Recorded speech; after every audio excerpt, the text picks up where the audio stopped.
प्यारे दर्शकों नमस्कार। तारीख आज 24 फरवरी 2025 दिन सोमवार, हिंदी तिथि फाल्गुन माह कृष्ण पक्ष एकादशी। आइए नजर डालते हैं हमारी प्यारी राज्य हरियाणा की तमाम बड़ी खबरों पर। वीडियो शुरू करने से पहले कमेंट बॉक्स में जय हिंद लिखकर हमें सपोर्ट करें और हाँ, वीडियो को पूरा जरूर देखें क्योंकि इस वीडियो में हम जानेंगे बिजली, पानी, मौसम, सरकार के नए नियम, ऐलान। तो चलिए शुरू करते हैं। युवाओं के लिए सुनहरा अवसर, इस योजना से सीखें और पैसे भी कमाएं। केंद्र की मोदी सरकार की पीएम इंटर्नशिप योजना के साथ युवाओं को जोड़ने के लिए राज्य की नायब सरकार ने विशेष प्लानिंग की है। युवाओं को सीखने के साथ साथ कमाई का मौका देने वाली ये योजना युवाओं को रोजगार मुहैया करवाने के लिए बनाई है। इस योजना के लिए रजिस्ट्रेशन शुरू हो गया है। प्राइवेट कंपनियों में युवाओं को इंटर्नशिप करने का मौका मिलेगा। 5,000 रुपए मासिक कंपनियां और 6,000 रुपए केंद्र की ओर से योजना के तहत दिए जाएंगे। विभिन्न कंपनियों में युवाओं को 1 साल इंटर्नशिप करने का अवसर मिलेगा। इस दौरान कुछ युवा ऐसे होंगे जो संबंधित कंपनियों में ही विभिन्न पदों पर एडजस्ट हो जाएंगे। 1 साल के अनुभव के बाद युवाओं को दूसरी कंपनियों में काम करने के लिए रास्ते भी खुल जाएंगे। केंद्रीय बजट में 2024-25 के इस योजना का ऐलान हुआ था। विगत दिवस केंद्रीय कॉर्पोरेट कार्य मंत्रालय के अतिरिक्त सचिव अनुराधा ठाकुर ने चंडीगढ़ में विभिन्न विभागों के अधिकारियों के साथ बैठक भी की। हरियाणा में लगातार 3 दिन बारिश, जाने का बदलेगा मौसम। हरियाणा में मौसम में आए दिन बदलाव देखने को मिल रहा है। कभी ठंड तो कभी गर्मी महसूस हो रही है। प्रदेश में सुबह होती ही धूप निकल आई थी, जिससे लोगों को ठंड से हल्की राहत महसूस हुई। विभाग द्वारा दी गई जानकारी के अनुसार एक बार और पश्चिमी विक्षोभ 26 फरवरी को एक्टिव होने वाला है, जिससे अलग अलग स्थान पर हल्की से मध्यम बरसात के आसार बने हुए हैं। इसके बाद 27 और 28 फरवरी को भी आंशिक रूप से बदलवाही छाई रहेगी और कुछ जिलों में बरसात की भी संभावना बनी हुई है। विभाग द्वारा इसके लिए अलर्ट जारी किया गया है। बाल विकास के लिए खुशखबरी, हरियाणा के प्राइमरी स्कूलों में भर्ती होंगे संस्कार टीचर।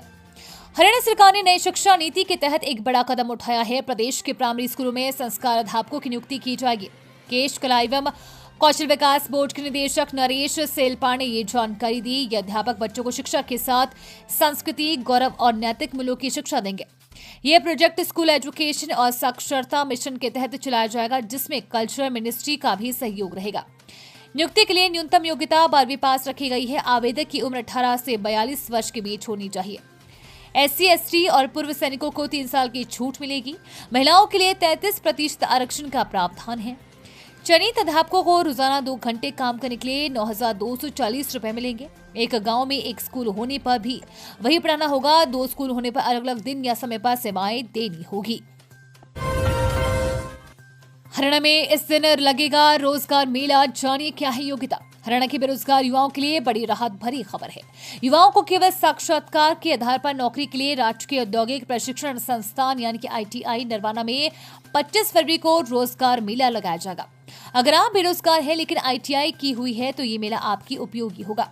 बता दें, ये मौका उन युवाओं के लिए सुनहरा है जो ITI ट्रेड्स में अपना करियर बनाना चाहते हैं और एक बढ़िया सैलरी वाली नौकरी की तलाश में है।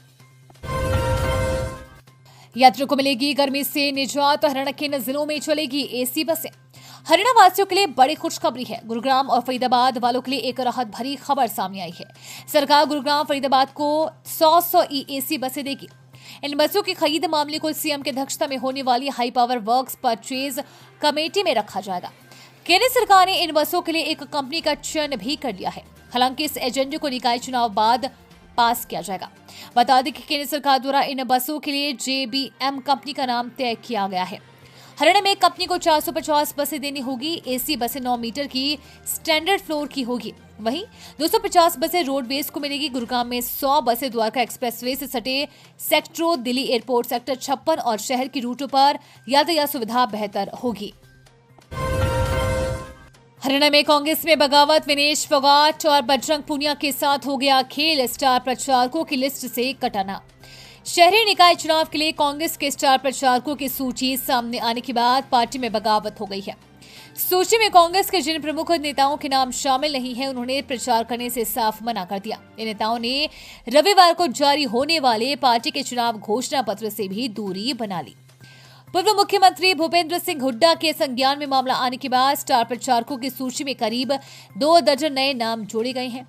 कांग्रेस के राज्य स्तरीय स्टार प्रचारकों की सूची से पार्टी प्रभारी बी के हरिप्रसाद, जुलाना के विधायक विनेश फोगाट और किसान कांग्रेस के राष्ट्रीय संयोजक बजरंग पूनिया के नाम गायब थे। हरियाणा में अब भ्रष्ट अधिकारियों की अब खैर नहीं, सरकार जबरन करेगी रिटायर, 2 बार होगी कामों की समीक्षा। हरियाणा में अब भ्रष्टाचारी अधिकारियों कर्मचारियों को समय से पहले ही जबरन सेवानिवृत्ति दी जाएगी। जैसे ही कोई अधिकारी और कर्मचारी 50 साल की आयु पूरी करेगा, उसके कार्य की समीक्षा की जाएगी। भ्रष्टाचार के आरोप सही मिले तो उसकी सेवाएं खत्म हो जाएगी। इसके अलावा 55 साल की उम्र में भी कार्य की समीक्षा होगी, जिसके बाद तय किया जाएगा कि उसकी सेवाएं जारी रहेंगी या नहीं। सभी अधिकारियों और कर्मचारियों के कार्यों की सेवाकाल में 2 बार समीक्षा की जाएगी। अब नहीं काटने पड़ेंगे दफ्तरों के चक्कर, हरियाणा में जमीन रजिस्ट्री बनवानी हुई आसान। हरियाणा में अब जमीन रजिस्ट्री की प्रक्रिया को सरल और प्रभावी बनाने के लिए नई व्यवस्था लागू की जा रही है। अब प्रॉपर्टी आईडी के आधार पर ही रजिस्ट्री की प्रक्रिया पूरी होगी, जिससे दफ्तरों के चक्कर काटने की आवश्यकता नहीं रहेगी। यह सुविधा पहले चरण में सोनीपत और करनाल जिलों के लोगों को मिलेगी। इसके अतिरिक्त राज्य में एक बड़ा मैपिंग प्रोजेक्ट भी चल रहा है, जिसके तहत शहरी क्षेत्रों की मैपिंग की जा रही है। यह प्रक्रिया रेवेन्यू रिकॉर्ड से जुड़ने के बाद प्रमाणिक हो जाएगी और इससे नामांतरण की आवश्यकता समाप्त हो जाएगी। इससे रजिस्ट्री की प्रक्रिया में पारदर्शिता और आसानी से आएगी। पेपर लीक पर नकेल कसने को लेकर हरियाणा बोर्ड ने कसी कमर, किया ये बड़ा बदलाव।